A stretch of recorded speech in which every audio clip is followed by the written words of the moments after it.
še nekaj dela nas čaka in to delo moramo praviti.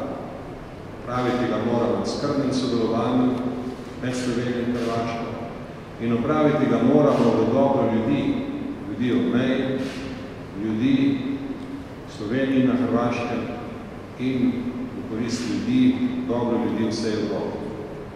To je veliko poslanstvo, te besede ne zvenijo pretirano ambiciozno. Danes je čas, ko moramo razmišljati z občutkom za dolgoročno perspektivo.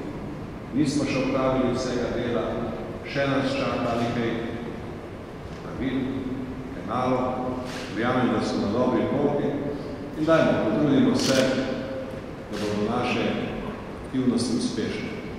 Še enkrat hvala lepa za vaš današnji nastop, hvala lepa tudi za sporočilo, ki ga vsako leto prinašate.